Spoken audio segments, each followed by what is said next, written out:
Les chrétiens doivent être déterminés à suivre Jésus. Jésus-Christ a mis ses disciples au défi de se tenir à l'écart de leur vieux style de vie pécheur. Il leur a également demandé de le suivre fidèlement afin qu'ils puissent se qualifier pour entrer dans le royaume de Dieu. Jésus a dit, « En vérité, je vous le dis, si un grain de blé ne tombe pas en terre et ne meurt pas, il reste seul, mais s'il meurt, il produit beaucoup de grains.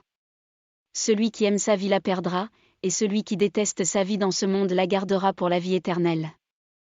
Si quelqu'un me sert, qu'il me suive, et là où je suis, là aussi sera mon serviteur. Si quelqu'un me sert, il sera honoré par mon Père. » Jean 12, 24-26. Leçon, il faut une détermination sérieuse pour que quelqu'un soit un véritable enfant de Dieu. Le christianisme n'est pas une religion insipide, et il n'est pas destiné aux individus indécis qui ne sont pas prêts à suivre pleinement Jésus-Christ. Puisque Jésus lui-même a fait preuve d'un christianisme complet par sa mort sur la croix, et sa résurrection, il n'aurait pas accepté de recevoir un chrétien sans sérieux au paradis. Toute personne qui prétend être née de nouveau doit être sérieuse dans sa confession.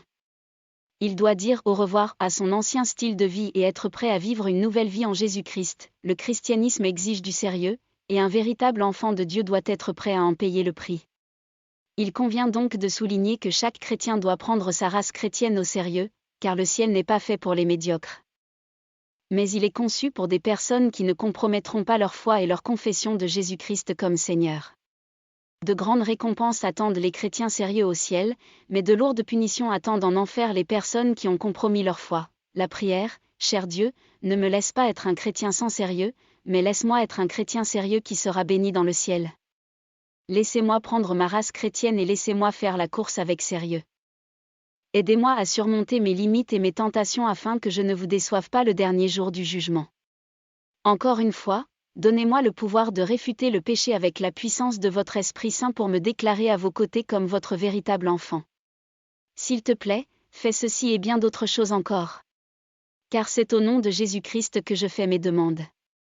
Je vous en prie, faites ceci et beaucoup d'autres.